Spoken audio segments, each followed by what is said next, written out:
imvo n'imvano yo kuri uyu wa gatandatu tariki 16 z'ukwezi kwa 11 mu 2024. Uyu munsi imvo n'imvaniraho umwanya abatwandikiye bifuza gutanga ibitekerezo ku kiganiro twabagejejeho kwa gatandatu w'icyumweru gishize. Ikiganiro cyavugaga ku matora yabaye muri Amerika, aho Donald Trump yatsinze amatora y'umukuru w'igihugu, ishyaka rye ry'abarepublican kandi rikegukana ubwiganze mu nteko nkenguzamateka no mu nteko nshingamateka. Muri icyo kiganiro twarebaga ibyo Trump yabwiraga abanyamerika igihe yiyamamazaga yuko azageraho kugira ngo bamutore, tukareba niba zanashobora kubishyira mu bikorwa. Twanarebye niba ubutegetsi bwe nibujyaho mu kwezi kwa mbere k'umwaka utaha hari icyo buzahindura ku mugambi Amerika isanzwe ifite ku mugabane wa Afurika na cyane cyane mu karere k'ibiyaga bigari.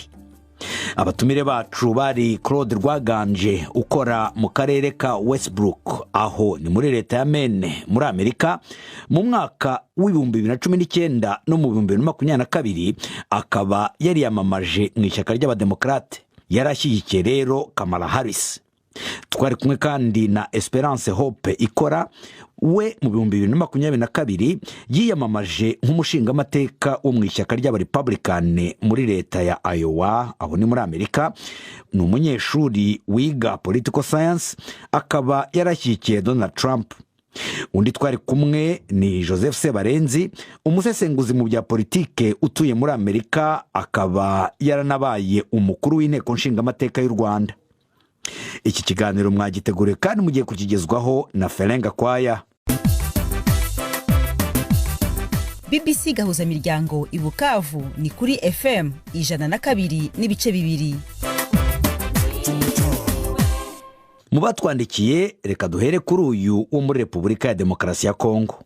Murakoze cyane, nitwa Nambajimana Kimbuta Andrea, ndi umuturage w'umukongomani mu ntara y'Amajyaruguru, ntuye mu karere ka Rucuru, ahantu hayobowe ubu ngubu tuvugana n'umutwe w'inyeshamba wayo mu 23. Murakoze cyane bwana munyamakuru, turabashimiye cyane. Reka tubanze dusuhuze abakunzi n'abanywanyi b'ikiganiro imvo n'imvano kuri BBC gahuza imiryango aho batwumva bari hose, na cyane ku mwiherero abaturage bose ba Repubulika Iharanira Demokarasi ya Kongo. Amatora yabaye muri Leta Zunze za Amerika yari amatora asa n'ayari yitezwe cyane n'abantu bose n'amahanga yose, ibihugu byose ku mugabane w'isi. N'amatora rero yarahanzwe amaso n'umugabane w'Uburayi, umugabane wa Afurika, ibihugu bigize umugabane wa Amerika, yaba ndetse n'ibihugu biri mu biyaga bitandukanye bisa nkaho twita za Madagascar n'ibindi, ndetse bira bice by'ibihugu biba mu mazi hagati mu nyanja hagati. Buri umwe wese yarahanze amaso ategereza n'ikirava mu matora hagati ya Kamala Harris uriya mu Republican kumwe na bwana Donald Trump Democrat. Oya, Kamala Harris ni umudemocrat, ahubwo Trump niwe w'umurepublican. Yego, murakoze cyane ku rwo busobanuzi buhambaye cyane kandi n'ubu rero abantu bose bari babyiteze bateze n'iki kiraza kuvamo, ninde uraza gutwara intebe, ninde uraza kujya muri ranzu y'umweru twita White House, ariyo nzu nyine ngo nkuru ya Leta Zunze Ubumwe za Amerika. Mu by'ukuri ntabatinda mu magambo nuko twebwe nk'abakongomani cyangwa se nk'abanyafurika icyo twari twiteze nanga cyo duteze ku ruhande rw'uwatowe nka perezida w'igihugu cya Leta Zunze Ubumwe za Amerika ari we nyakubahwa Donald Trump. Hari ibibazo byinshi bikomeje kubera imbogamizi umugabane wa Afurika muri rusange na n'ubu cyane ku mwihariko kuri Repubulika Iharanira Demokarasi ya Kongo. Ku rugero hari ibibazo twibaza cyane biterwa n'imitwe yitwaje intwaro, imitwe y'iterabwoba. Hari Boko Haram, hari Al-Qaeda, hari imitwe nka Al-Shabaab, hari ADF na hano muri Repubulika Demokarasi ya Kongo. Hari indi mitwe yitwaje intwaro yo Leta Zunze Ubumwe za Amerika izi yakozeho iperereza ritandukanye. Na n'ubu tuvugana ikibazo gihangayikishije abaturage benshi cyane hano muri Kongo bumva BBC gahuza imiryango, nuko bibaza ese koko Leta Zunze Ubumwe za Amerika hari uruhare zifite mu bibazo bikomeje kubera imvururu umugabane wa Kongo, umugabane wa Afurika, iburasirazuba bwa Repubulika Demokarasi ya Kongo. aho amahoro akomeje kuba ikibazo cy'ingutu cyane, abaturage bari mu kangaratete, abaturage benshi bataye ingo zabo, bahunze imirwano ikomeje guhuza umutwe wa M23 kumwe n'igisirikare cya Kongo gifatanyije n'imitwe twaje intwaro. Yes, birumvikana ko igihugu cya Kongo n'u Rwanda birebana igitsuri bya gapegacike. Ntabwo ndabigarukaho cyane kuko hari abashakashatsi babikozeho ubushakashatsi na n'ubu n'iperereza rihambaye. Ariko icyo twibaza, mbese Leta Zunze Ubumwe za Amerika ziryamye itiro by'incuraburindi ritazaca cyangwa niki? Hari n'ubushake buke babifitemo cyangwa nibihe bibazo? Bwana munyamakuru, hari kandi ibindi bibazo bikomeje kuvugwa cyane, na n'ubu ndaza kugaruka hano ku mugabane w'ibiyaga bigari, ahavugwa Kongo, u Rwanda n'u Burundi, aho umutekano nyine n'ubwumvikane muri bihugu utagenda neza. Ese Leta Zunze Ubumwe za Amerika n'uruhe ruhari zifata kugira ngo zibungabunge umutekano w'aka karere, ko rubanda rugufi ari twe tubigwamo, ko rubanda rugufi ari twe tubipfiramo? Ntunamenye intandaro y'aya magambo ni iyihe, cyane ko Leta Zunze Ubumwe za Amerika yita ko ari cyo gihugu gihambaye ku isi, ariyo grande puissance cyangwa se arizo mbaraga za nyuma z'isi yose zitwaye isi, ziyoboye. Kuri uwo mugabane wa Kongo ntaragaruka aho ngaho gusa honyine, hari imirwano ikoreka hariya ku mugabane wa Buraya. Reka tubanze tujye aho muri Kongo. Ntabwo wumvishe ko Joseph Sebarenzi yavuze muri kiriya kiganiro yuko Amerika igerageza kuba umuhuza hagati ya Kongo n'u Rwanda? Izo ni imvugo koko bwana Joseph Sebarenzi yarazivuze, ariko kubivuga yese yabivuze kimwe ng'ubireba nk'umwirabura kandi nk'umunyafurika, ariko igihe bari abazungu baje inaha, sinzi niba hari icyo gahunda zabo zo kuza kugerageza gukora iperereza hari icyo bibyara. Hari intumwa zitandukanye nyinshi Leta Zunze Ubumwe za Amerika zakinye muri Kongo, zikora ankete, zikora iperereza, ziza gukora ankete zijyanye n'ubwicanyi bukoreka muri Kongo, imitwe yitwaje intwaro, intambara za buri munsi z'urudaca. None se n'umuwe mwanzuro ariko bafashe ibyemezo, hari abo bafatiye ibihano, hanyuma nk'uko Joseph Sebarenzi yabivuze, uko guhuza kwabo byatumye haba guhagarika imirwano. Rero nkabumva BBC bari kure, nuko bagira uko nguko babyumva, nabwo ndaza kubigaruka, ariko ntabwo imirwano nyinshi no kuyivuga, ahubwo nabwo n'umuvugizi wa gisirikare yaba uruhano rw'urwo rwose. Gusa icyo nzi nuko imirwano icyakomeje hano muri Kongo, umutekano ni muke, na n'ubu abantu batingo zabo, abantu baratotezwa, abantu baryozwa ubwoko bwabo, abantu baryozwa imibereho yabo, baryozwa aho bavuka, abantu biruka bagwa hasi nk'isazi hagati. Yego, byasubiye irudubi, ariko Amerika yari yabahuje, bafata icyemezo bituma bose bemeranya yuko bagiye guhagarika imirwano. Ubu ngubu barimo barica ayo masezerano, ariko bari babyemeranyije. Yes, bari babyemeranyije, ariko Amerika ifata uwo mwanzuro ariko ntibishiremo suivi evaluation, nangwa gukurikirana ndahembe ukuntu gahunda zagombye kugenda. Ntabwo ibikurikirana, kuko nibifata umwanzuro se ikavuga ngo barunaka tubafatiye mparigo, nanga se tubafatiye ibihano bitandukanye, kuki batarikurikirana ngo baze kureba ko babishira mu bikorwa cyangwa se bahagarike burundu izo ntambara? Hanyuma se banaza aho bituruka, ahubwo twere kuzana bivuga no kubuza kubipfiramo, nuko Amerika nayo mu rundi ruhande usanga hari uruhare ibifitemo. Uruhe igihe usanga isa nkaho bigaragaza guhagarika ibintu, nanga se guhagarika intambara, ikaba ariko bivuga, ariko waze gusaga mu rundi ruhande ugasanga ko ariyo iri inyuma y'ibibazo bitandukanye bwa nyamunyamakuru. Gute kutabivuga? Icyagiye gukoreka ari uko Amerika yagomye gufata uwo mwanzuro ikawushyira mu bikorwa, yere kuzahora ivuga gusa. Ariko ntumbwiye uruhande Amerika ifata, ntabwo urumbwiye. Uruhande Amerika ifata koko ni iperereza, n'icyo hoza irabikora, ibyo turabyemera. Ituba abadiplomati batandukanye, ituba abantu b'inzobere mu bijyanye n'ibibazo bijyanye n'umutekano. Ndimo ndabaza, hari aho yabibogamiye se?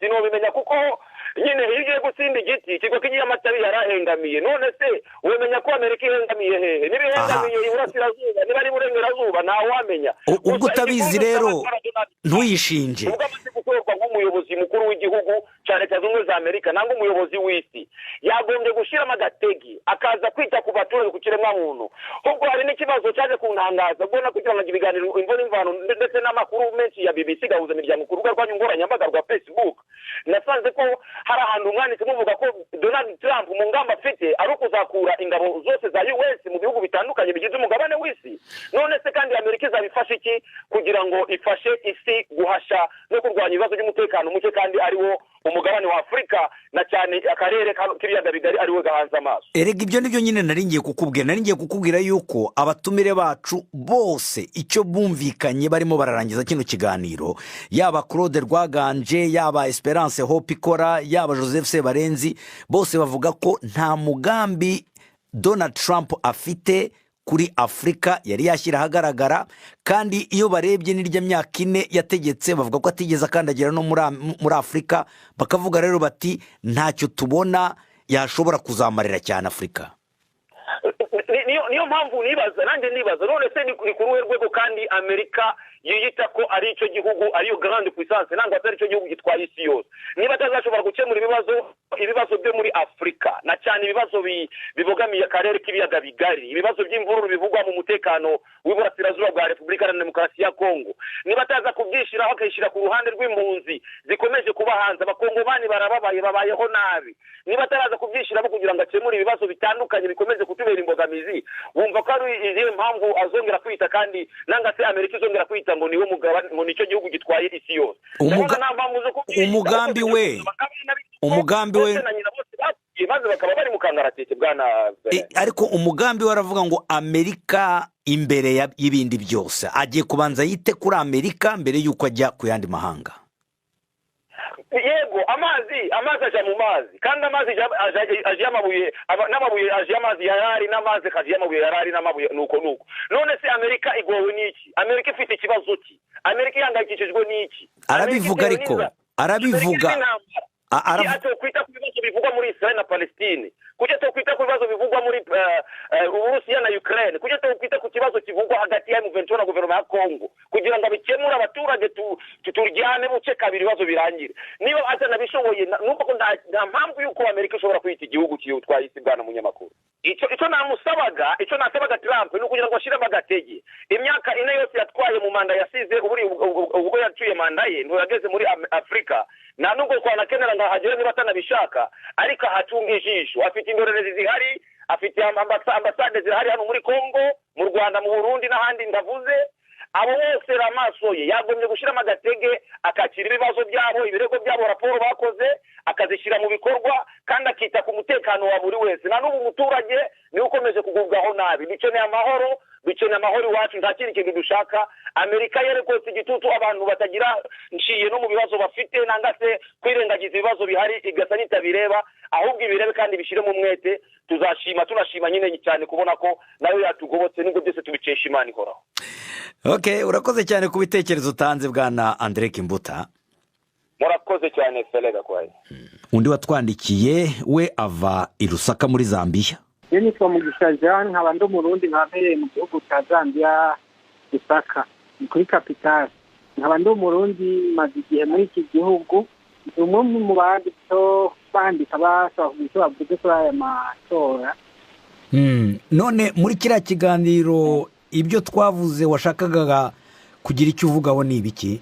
Cyane cyane cyakanse n'ugaruka kuri bimwe mu bijyanye n'abimukira isa n'ikibazo cyane cyane abanyafurika duhagararaho cyane ku migambi ya Trump ndetse nkagaruka no kuri bijyanye n'ikibazo cyane cy'akamarayi benshi bahagarara ku kijyanye n'ikintu cyo kurengera ubuzima bw'ababyeyi bijyanye no gukuramo inda ko urabye imyamamazo ya Trump cyangwa ukaraba ibyumviro bimwe yazaravuga cyangwa ukaraba bariko baragirana Kamala urabona ko Trump harimo imvugo nopata nko gutebya cyangwa kwakirira abantu kugira ngo bamuhunda amajwi rero ingaruka y'ikibazo cy'abimukira ndavuga nti iki ni ikibazo nk'abanyafurika ahubwo tutari dukwiye kugira ko ngo tubandanye tugira kumengana ikibazo adukumiye cyangwa kuvuga ko yadukumira, kuko nimba bimukira bajya muri Amerika nibaza ko umugabane wa Afurika ugira umusaruro muke ku murindi w'abimukira cyangwa w'abanyafurika bajya muri Amerika, ahubwo nimba yo bashobora kugabanya umurindi w'abajyayo ahubwo akongereza imfashanyo zabo bimukira zo bafatiriza iwabo bagashobora guteza imbere Afurika bari iwabo, byoba byiza kurusha yuko boguma biruka bakirukira muri Amerika. Ariko bava iwabo kubera ikibazo cy'umutekano, none atanze iyo mfashanyo ariko hakabura amahoro bazakomeza baze. Nibaza umutekano nawo ukunda kuvaho ikibazo cy'abanyafurika nyene dusanzwe dufitaniye. Rero abanyafurika, indongozi za Afurika nizo dukwiye gutsimbataza amahoro, hama hakaba umutekano, hama abimukira nabo bakabona gutekana muri ibi bihugu byabo. Kandi kwiruka muri Amerika, tujya muri Amerika, nibaza ko atari byo bizotorera umuti w'umutekano muke uri muri Afurika cyangwa ibihugu bitandukanye bya Afurika. None iyo nkunga wifuza yuko atanga, ko muri bariya batumire bacu ngira ngo warabumvise turimo turangiza ikiganiro, bose yaba Claude Rwanganje, yaba Esperance Hope Ikora, yaba Joseph Sebarenzi, bavuze ko babona ko kugeza ubu nta mugambi Trump afite kuri Afurika, bakanagereranya n'igihe yari ku butegetsi mu gihe cyashize ko atigeze anakandagira muri Afurika, bakavuga bati ntawe tuzi, ntacyo tubona kigaragara azamarira Afurika. Ngerageze kuvuga kuri iki kibazo, Trump urazi imigambi yiwe ni yo kuntu afata Afurika, agaruka nk'uyu wa mugani w'abarundi bavuga ati akimuhana kaza imvura ibisi. Urumva Trump bafata yuko umuzi wa mbere ni muri Amerika ku banyamerika, hama akabona kubona ubwa kabiri abanyafurika. Kandi icyo nibaza yuko Trump aje, nibaza yuko atamigambi yari isanzwe Afurika ikorana na Amerika azocishaho umusaruro, avuga ati iyo migambi irahagaze yose. Nimba yogabanya inkunga nazo nyene nibaza ko azogabanuka ku rugero rwo kuva ngo rurore munsi y'ubusa. Gusa uravye igihe Trump yari ku butegetsi harabayigabanuka cyane icyo kibazo, kuvuga yuko abanyafurika ngo Amerika yarabibagiye. Muga nibaza yuko kenshi biba mu mvugo, kandi kuva yohaza bisigura yuko uhaje cyangwa atahaje bahakuye amaso, kuko ndetse urazi ibihugu byinshi ndetse iyo migabane uravye uburengerazuba no mu raruko cyangwa imigabane y'abera, urazi yose yamifise ihangana hagati yayo y'urabo kwizanura ubutaka bumwe bumwe bwa Afurika kubijyanye n'aya maresurse niho Afurika ifite. Nibaza ko Trump ataje kuvuga ati amabuye y'agaciro twaradukura muri Afurika turayihojeje, ubu tugomba dukorera Amerika. Ku bw'ibyo nibaza ko Afurika atakerekana neza mu migambi yiwe cyangwa mu byo yavuga, kuko urazi ibintu Trump yavuze byinshi, harimo ibintu twafata ko ari nko gutera. Hanyuma ku byerekeranye no gukuramo indabyo urabivugaho iki? Rimwe ndabona yuko Trump icyo kintu cyoba kiri mu bintu cyaramuhaye umurindi wo gushobora kwegeranya abantu batari bake, kuko nka Afurika murabizi ko isanzwe twigiriwe n'umugabane w'abantu bemera Imana cyane. Ibintu byo gukuramo inda tubona yuko ari ikintu kirenze. Mugabo ubwanjye ndavuga nti kurengera ubuzima bw'umuntu ni ikintu kimwe, ushaka gukiza umwana utarabona aho gukiza nyina ubona. Nibaza yuko kurengera ubuzima bw'umubyeyi cyaba ari ikintu cyaza ubwa mbere ugutegekaniriza umwana utarabona. So ku bwawe rero ushyigikiye ko habaho uriya mugambi abademokarati bo bifuza wo guha abantu uburenganzira bwo gukuramo inda? Njye nibaza ko ubwo burenganzira, kuko nibwaba buhari cyane nibo babukuye, havuze ngo babukureho 100%, bakagira umubare munini w'ababyeyi bitaba Imana.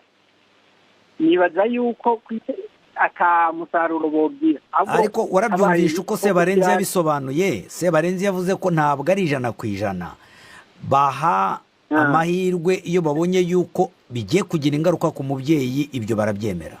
Nje niyo nabwo ubwo burenganzira nimba batobaha 100% naho nyene ibaza yuko boraba ko ata umubyeyi atoba ari ahantu mu manegeka, dufate mu manegeka aho umuntu wese usanga umuntu aritabye Imana cyangwa harabaye ikibazo kubera gutinya gukuramo inda. Okay, urakoze cyane ku bitekerezo utanze Jean Mugisha. Naho muragize neza. Hari kandi n'uwatwandikiye uri mu Rwanda.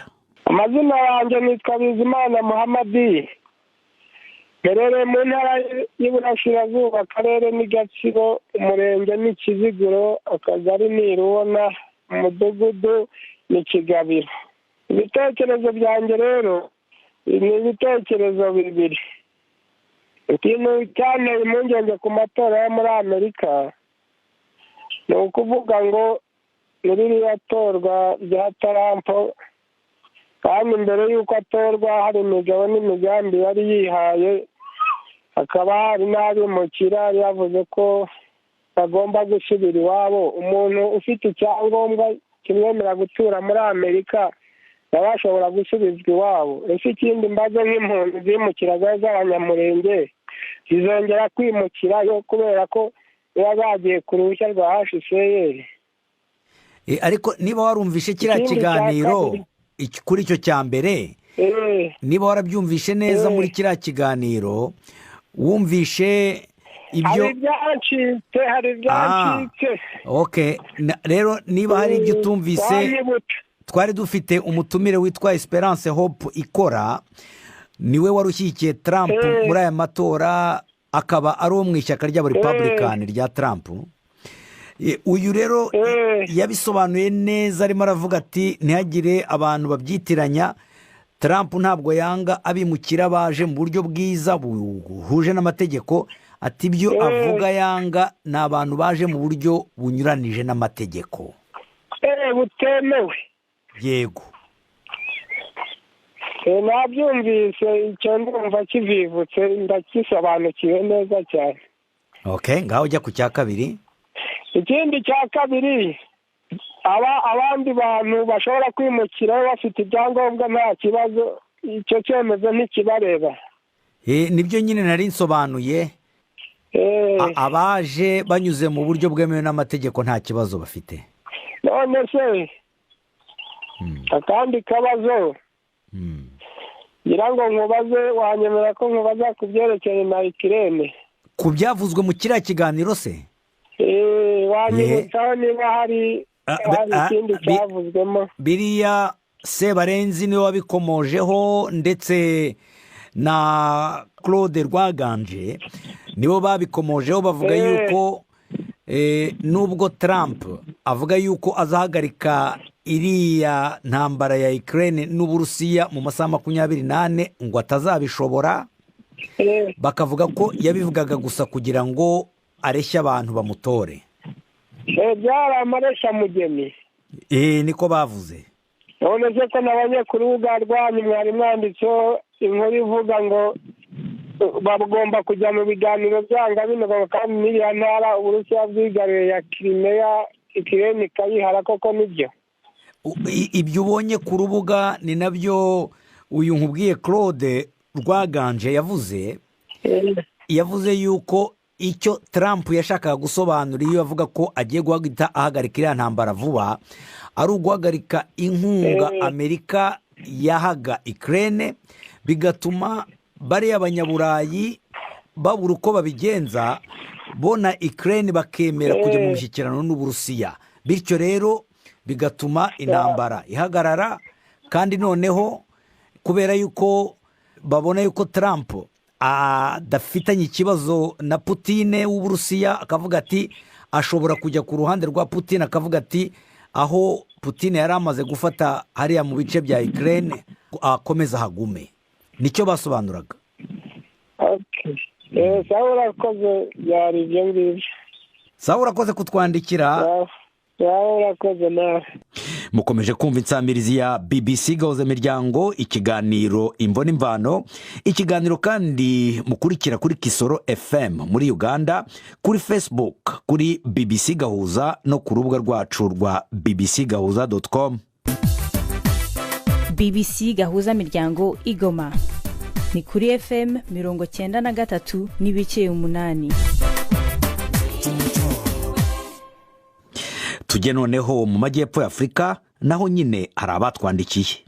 nitwa nimubona Levi mvuke Burundi ariko ntubuye nkaba ntuye muri Cape Town, igisagara cya Cape Town muri Afurika y'Epfo. Nanjye nari mfite icyo nshaka guterera ku byerekeranye n'amatora yo muri Amerika. Yego kubera amatora muri Amerika hariho isomo kunze kutwereka nk'abantu b'abanyafurika, ariko tudakunze kuba dukurikiza twebwe ubwacu hano muri Afurika ngo tubafate twakarorero.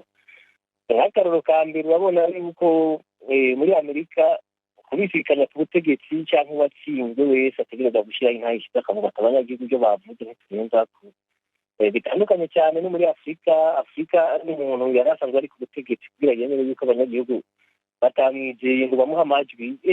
Ibintu bica kure cyane, ibyo bintu biraturuhije rwose muri Afurika kabisa. Ni ibintu bituma na Afurika none idatera imbere. Yego, ariko wabonye yuko muri Amerika naho bijya bigorana.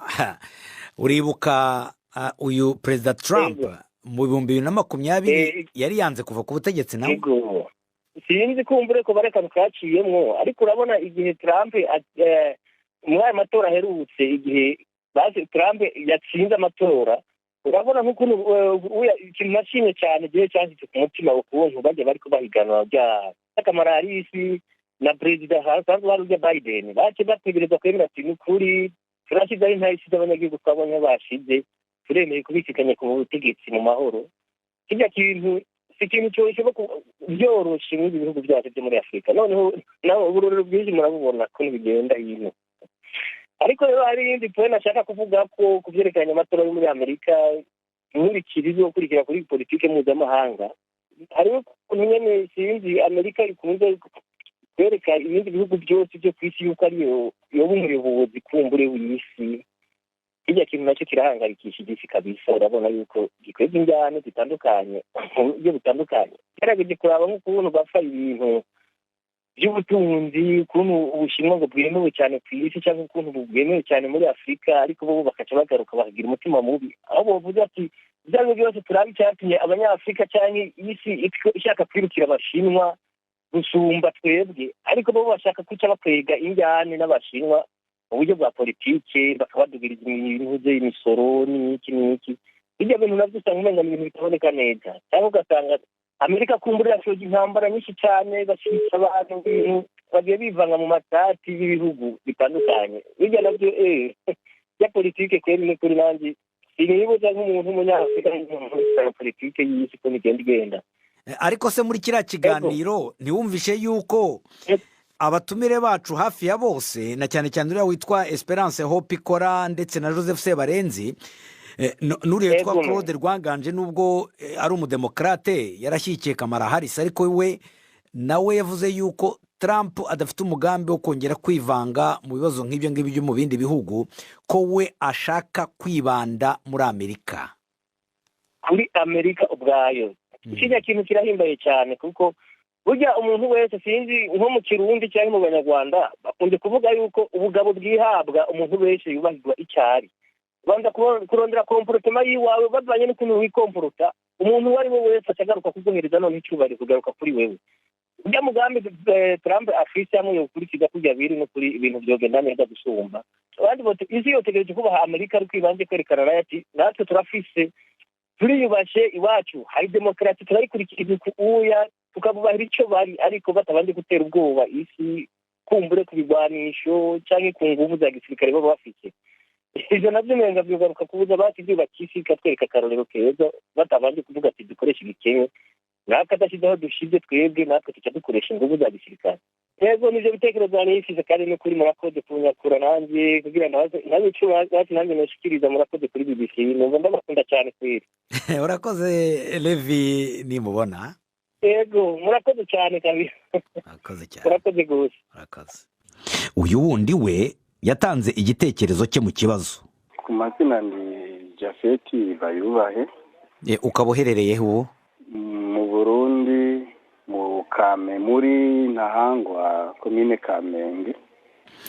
Jafeti rero nawe waratwandikiye ushaka gutanga ibitekerezo kuri kiriya kiganiro twabagejejeho kuwa gatandatu ushize ku matora yo muri Amerika. Ngaho tanga ibitekerezo byawe. igitekerezo cyanjye mfite nagombye kubazaho ko Donald Trump twaraye batoye Amerika mbeko yavuze ngo azahita yugarira imipaka yose mbe n'abarefugee bari kuri mubumbe w'isi nabo azahita bugarira badasubira kwinjira muri Amerika bimeze gute? ariko niba warabyumvishe mu kiganiro Yego. Ntabwo ari uko nguko bimeze. Esperance Hope ikora yarabisobanuye neza. Yego.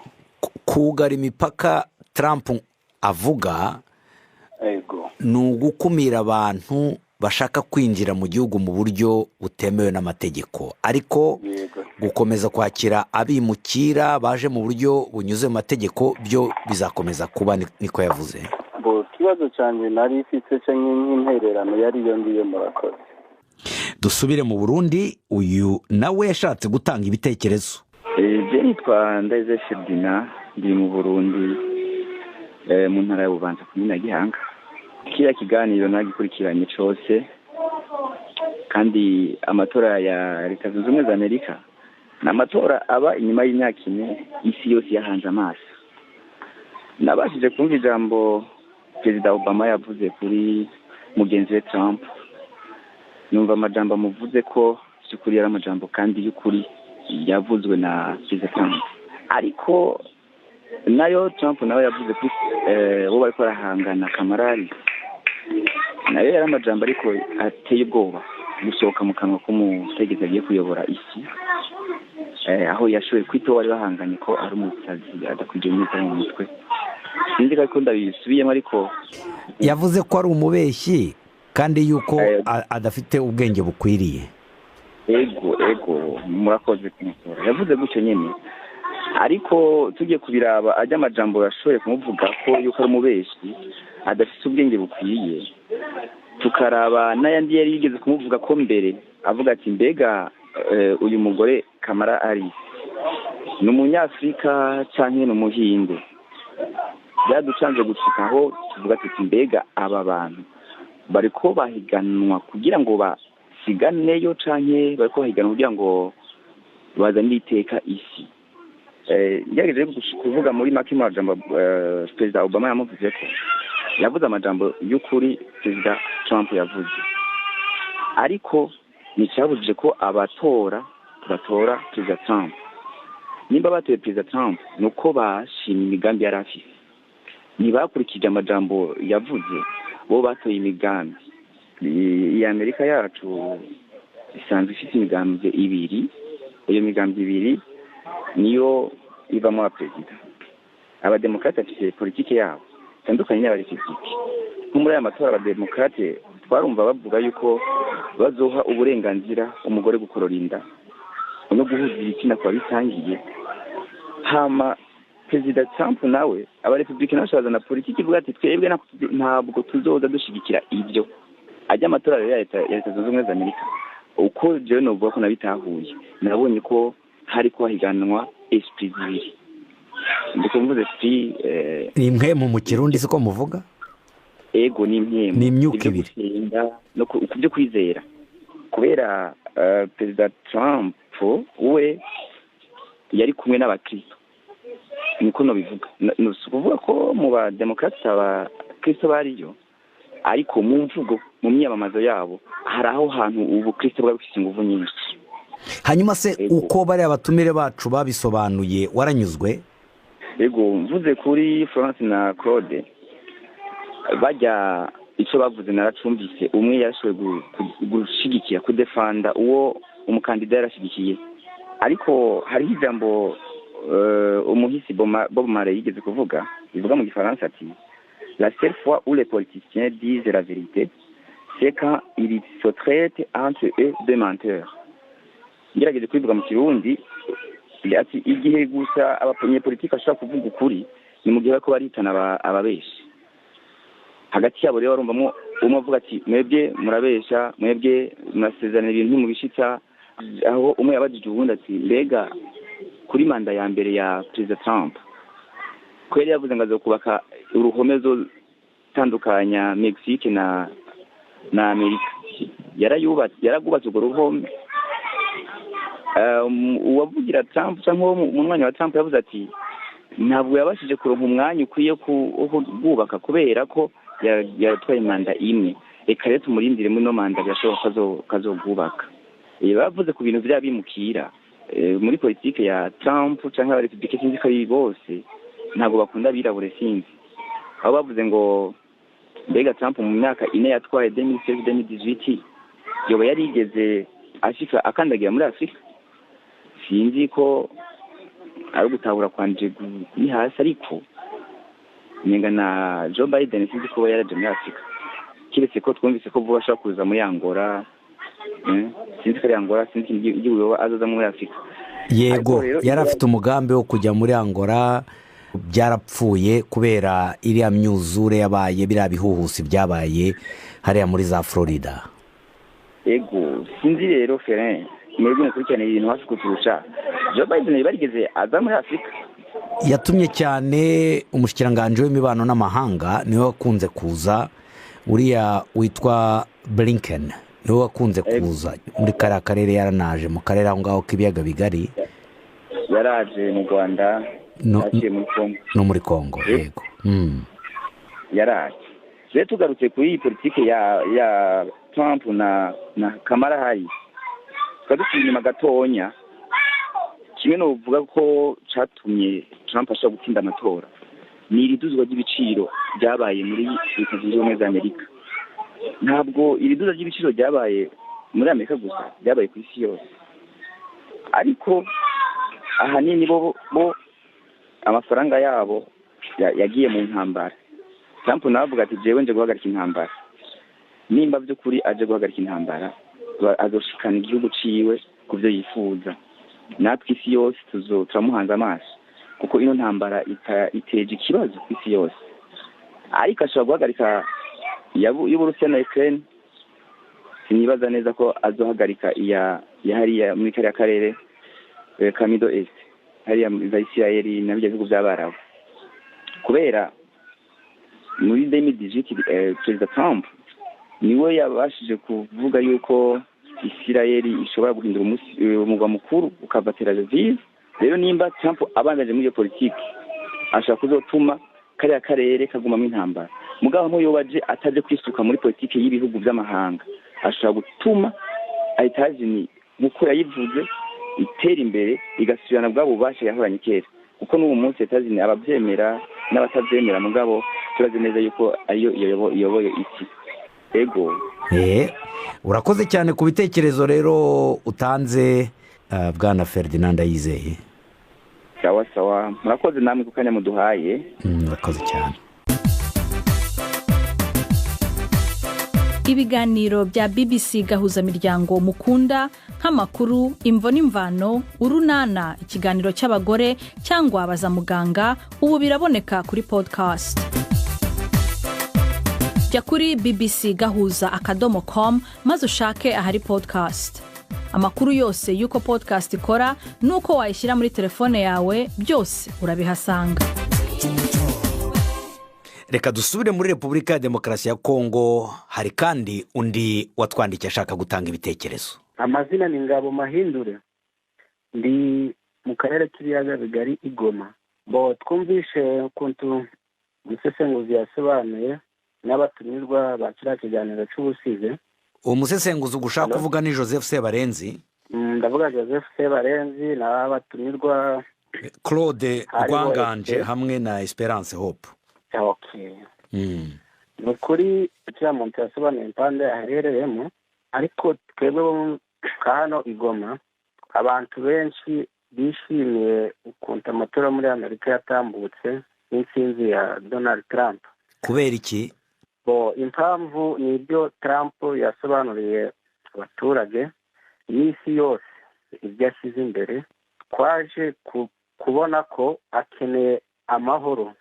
Buriya umuntu wo gushyira amahoro imbere, kurangiza intambara, agashyira n'igihugu cye imbere kugira arangize ibibazo by'igihugu cye, byatweretse yuko Amerika niramuka ishyize imbaraga ku banyamerika, twebwe kandi mu biyaga bigari twugarijwe n'intambara, kandi intambara ziba aha ngaha haba hari mu kuboko kwa Amerika. Amerika ikuyemo ukuboko.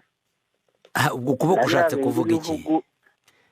Hari ibimenyetso ufite? Urabona twebwe ibimenyetso urabona hano muri bihugu byo mu biyaga bigari bimeze nk'ibiyobowe na biriya bihugu byateye imbere. Biyobowe gute? Kuko Amerika ahubwo igerageza gufasha ariko ntabwo ari iyoboye ubwo ushatse kuvuga iki?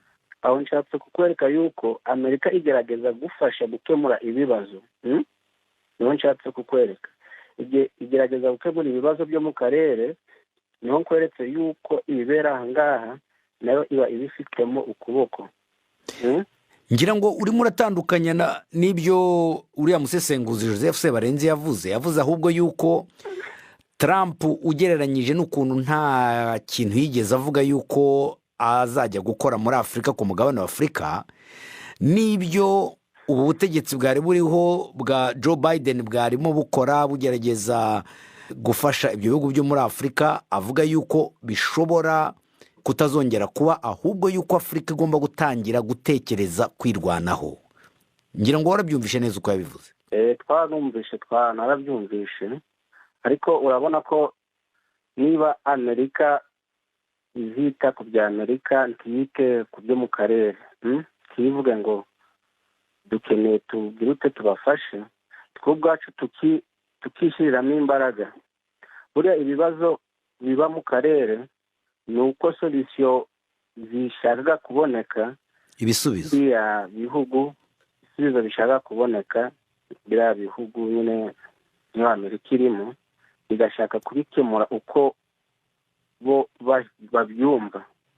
Tagira nti babiturekeye, kuko Joseph Sebarenzi yavuze yuko Trump atavuze Afurika yonyine irishoboye. Habayeho ikintu abanyafurika bakabyirangiriza, ndetse ntitwumve ibyo bihugu ngo biri kuza kudufasha. Tumva ibyo kwa Trump ari byiza kuri twebwe bo mu karere kuba yaratambutse mu matora. None wanga abantu baza kugufasha? Politike hari ukuntu umuntu agufasha, ukagira yagufashije ahubwo ari kugusahura. Ubwo ni gute? Ukuntu nagusobanurira, intambara ziriho kubw'inyungu za biriya bihugu nyine bivuga ngo bikeneye kudufasha, kuko amahonije yose, imbaraga zose bashiramo ntabwo baziduherezaga ngo ni ukudukunda, ahubwo ni ukubera nabo baba bafitemo inyungu. Izo nyungu rero ugasanga umuturage wo hasi, ugasanga niwe uri kubihomberamo utazi ukuntu ibintu bimeze. Ubwo izo nyungu ni izihe? Watubwira nk'urugero, wowe inyungu ubona Amerika ifite aho ngaho muri Kongo yari iyihe ubwo? Inyungu Amerika ishobora kugira muri Kongo ni inyungu ibijyanye n'amabuye y'agaciro. None hari ayo bajya baza gucukuraho? Ntabajya bacukura, ariko bashobora kuba batakubwira ati no ngo hari ayo baba bazaga gucukura aha ngaha, ariko hari abantu babikora bitandukanye n'amategeko y'igihugu, bakagerageza kunyuriza muri izo nzira bitajyanye n'amategeko. Ndumva ugenda usa nkaho ujijinganya, wenda urimo uribaza, ariko nta bihamya wagaragaje, nubwo wishimiye yuko Trump yatsinze. Nishimiye rwose ko yatsinze, ariko tugaruke inyuma gakeya. Ikiganiro cyaravuze ese twe nko mu karere k'ibiyaga bigari bizaduhindurira iki? Gutambuka kwa Trump bizadufasha iki? Siko ikiganiro cyari nuko rwose, nuko kandi wabonye ko buri mutumire wese yagize icyo abivugaho. Wowe urabivugaho iki? Ndetse nabivugaho ingaruka akarere buno turi mu bihe bibi, turi mu bihe by'intambara. Kaha muri Kongo Burasirazuba turi mu ntambara ifashe nk'ibihugu bigera nko kuri bitatu. Urumva? Ubwo ibyo ni ibihe? Urabona hari intambara ya M23. Intambara ya M23 iri kubera muri Kongo, ariko akenshi bavuga yuko u Rwanda narwo rubifitemo uruhare. uvuze kenshi bavuga ko ariko u Rwanda rwakomeje nabyo kenshi kubihakana. Barabihakanye ariko ntabwo babyemera. Bishobora kuba ari byo ariko ntibabyemera. Hakazamo abasirikare b'u Burundi b'u Rwanda ruvuga ati no baza gufasha Kongo. Ariko abarundi nabo bakavuga ko baje babyumvikanyeho na Kongo. Baje babyumvikanyeho na Kongo ariko u Rwanda rwo rukavuga ati no abarundi bagiye gufasha Kongo. Ugasanga na Uganda nuko nguko, ugasanga akarere kose kajemo amakimbirane, ariko aho byahurira n'inyungu twagira nari amatora yo muri Amerika kwa gutsinda kwa Trump, byaduhereza umwanya tukicara tukitekerezaho. Ibiyaga bigari bose bakicara bakaganira ati no ikibazo dufite tewe nuko. Ariko ukuntu urimo urabivuga wagira ngo ubutegetsi bwa Joe Biden nibwo bwatumaga iyo ntambara ibaho. Ntabwo navuga ati ngo ubutegetsi bwa Biden nibwo butumaga intambara ibaho ahangaha, ariko kugira intambara akayaga kano karere k'ibiyaga bigari kazamo imvururu zaje aho ubutegetsi bwa Biden bwayoboreye Amerika, kandi bakubwiye yuko Amerika iyoboye isi. Yo umutegetsi ariko ubutegetsi muri Amerika ntabwo arebaga Amerika gusa, arebaga isi yose. Kuko intambara zo muri Ukraine bavuga ati no Amerika ifiteyo imbaraga, ifiteyo ingufu yajanye yo gufasha Ukraine. Ariko nka Ukraine biragaragara Amerika iriyo ku mugaragaro, iramo irafasha Ukraine ku mugaragaro, iramagana Uburusiya ku mugaragaro, ariko muri Kongo aho ngaho Amerika irimo iraba umuhuza. Nkuko wavugaga ngo kenshi bakunze kuvuga ko ari u Rwanda, Amerika ikunze guhuza u Rwanda na Kongo. Uribuka ko bohereje umushikiranganji w'imibano n'amahanga wabo Anthony Blinken akaza aho ngaho muri Kongo, akajya no mu Rwanda, bigatuma hashobora no kubaho amasezerano yo guhagarika imirwano. Amerika yarafashaga mu guhagarika imirwano, ariko ntaco byatanze. Akurumva ko Amerika yari yakoze uruhare rwayo. Twe abanyekongo twe tubaye mu ntambara, biriya byose tuba tubona ko ari ibintu biba biri kwitambukira kugira abaturage batamenya ibyo politiki imeze. Ariko twe nta nyungu twabibonyemo kuvuga ati no ngo batumye umushikiranganji w'ububanyi bwabo n'amahanga. Nta sonisiyo byatanze. M23 yakomeje kugenda ifata ubundi buce, akarere kanagomeje kuzamba.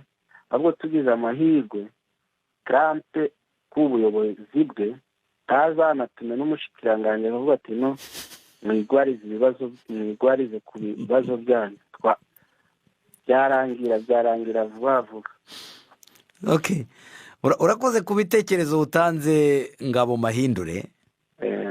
Mbere yuko tujya kuwa nyuma, reka tubanze dukubitire no muri Amerika habaye matora, hariho naho uwatwandikiye yifuza gutanga ibitekerezo. Kenega ko amazina yanjye banyita Mozi Alex Muzuri, nkaba ntuye muri leta yitwa Utah Salt Lake City muri Amerika. Nkaba nishimiye kuba ndi kumvikana muri studio za Radio BBC. Wifuje gutanga ibitekerezo kuri kiriya kiganiro twahitishije ubushize ku matora yabaye aho ngaho, tuguhaye umwanya ngaho vuga ibitekerezo byawe. Igitekerezo cyanjye mbere na mbere ku matora yabaye hano, cyane cyane ngereranyije n'ibihugu byo duturukamo, cyane cyane byo mu bihugu bya East Africa cyangwa byo mu biyaga binini, byari bikwiye kutubera isomo cyane uko amatora hano agenda, tugerageza n'ahariya hakurya uko bahererekanya ingoma bari mu kwiyamamaza. Numvaga cyane bikwiye kutubera isomo cyane ku bihugu nka Uganda, Rwanda n'ibindi. Umuntu ntabe nubwo baba bakumva bagukunze cyangwa se bakigukeneye, ariko ukamenya ko igihe kigeze n'abandi ugomba kubaha. Icyo kintu cyarangiye cyane. Ariko ibyo ngibyo nubwo uvuze gutya kubera ko ari Trump utsinze amatora, igihe yatsinzwe ubushize yanze kuva ku butegetsi. Yanze kuvaho, ndabizi, ariko yageze avaho ariko byarabaye koko. Ubwo urumva ari urugero rwiza. Ikindi kandi sinzi niba muri kiriya kiganiro warumvishe amagambo Barack Obama yamuvuzeho, aravuga ko ari umuntu udakwiriye kuba yajya mu buyobozi hariya ku ntebe iyobora Amerika, avuga ko indangagaciro ze ntabwo zimuha ubwo bubasha kubera kwiyamamaza. Yagaragaje amagambo adakwiriye yagiye avuga.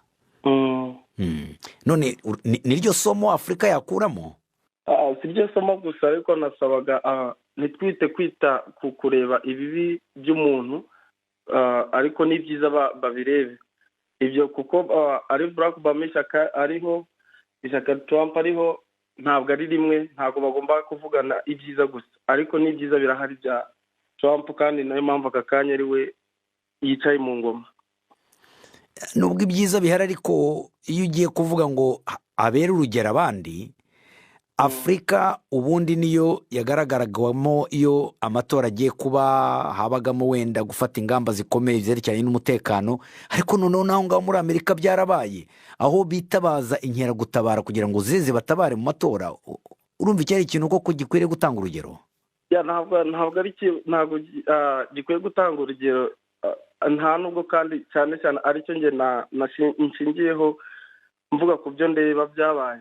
Njyewe uruhande rwanjye, buri muntu uba ufite uruhande rw'afana cyangwa rwa sapotinga, aba afite impamvu arusapotinga. Rero njye ntabwo numva ko iryo kosa rimwe ryabayeho rimwe ryatuma Amerika itabera urugero ibindi bihugu. Kuri ibyo byabaye, kandi n'impamvu nakubwira tugikomeze kumuhagararaho, ntikomeje kuvuga ko bakwiye kubera n'urundi rugero ibindi bihugu. Cyane cyane nibyo uri kuvuga ngo ntabwo habaye umutekano bitabaje abandi biki, oya, umutekano wari uhari. kandi nsaba mvuga no hakurya ku bihugu tugenda duturukamo byo mu biyaga binini, nabo ko bagomba kureberaho ubutaha nk'ibi byabaye hano, nabo bikaba cyane cyane byiza, ntibite kureba ibibi. Urakoze ku bitekerezo utanze, Muhozi Alex. Urakoze muvandimwe. Urakoze. Reka ndangirize kuri uyu watwandikiye, we ari mu Rwanda. Nitwa Ruzibiza Jean Pierre. Ukaba uherereye he? Mu mujyi wa Kigali. Ruzibiza Jean Pierre, rero waratwandikiye nawe ushaka gutanga ibitekerezo kuri iki kiganiro twabagejejeho mu cyumweru gishize ku matora yo muri Amerika. Ngaho nawe tuguhaye umwanya. Rero Donald Trump ni umugabo nkunda cyane, uvugisha ukuri cyane ku buyobozi bwa Joe Biden. Yateje akaduruvayo mu isi, aba numva Trump we azaza gutanga ibisubizo kandi byiza byihuse, tukaba twagira amahoro muri aka karere, dore muri Repubulika Iharanira Demokarasi ya Kongo. Biden yateje akaduruvayo gute? Urabona intambara ziri hose, reba muri Kongo, muri Israel, muri Ukraine, n'intambara niwe waziteje se? Kuko leta zunze ubumwe za Amerika zifite imbaraga zikomeye ku isi. Nicyo gihugu cya mbere gifite imbaraga ku isi n'ijambo rinini. Ndakeka nk'iyo ashyiramo ukuboko kwe gufatika, ntabwo izi ntambara zaba zikiriho pe, ziba zaracitse. Hari mugenzi wawe maze kuvugana nawe wo muri Kongo, nawe watangaga ibitekerezo. Uravuze ngo intambara zirimo n'izi ngizi zo muri Repubulika ya Demokarasi ya Kongo, mpita nibuka tumaze kuvugana, we hubwo yavugaga ati Trump icyiza cye, impamvu nishimiye ko bamutora, nuko atazivanga na gato mu bintu bya hano, bikazatuma twebwe twikemurira ibibazo byacu. We ahabanye nawe n'ukuri murabivuga? Njye ukuntu mbibona, Donald Trump atandukanye na Joe Biden, kuko Donald Trump we aharanira inyungu z'abanyamerika cyane kurusha Joe Biden. Ndakeka ashyize akaboko kiwe ibyo tunifuza, kuko u Rwanda urabona birirwa babishyira mu majwi ngo rufite ingabo muri Kongo, ariko Trump nk'ukuntu tumuzi, nk'ukuntu nzavugisha ukuri kwiwe, afite ukuntu azabikemura kandi turabyizeye cyane. Ariko niba urumvise se kiriya kiganiro ko abatumire bacu bose uko ari batatu bavugaga bati mu migambi Trump yagiye avuga yiyamamaza ntabwo yigeze agira icyo akomoza kuri Afurika, noneho tutanavuze no mu karere k'ibiyaga bigari ati na afurika yonyine ntacyo yigeze ayivugaho n'imyaka ine yategetse ubushize ntabwo yigeze akandagira no muri afurika.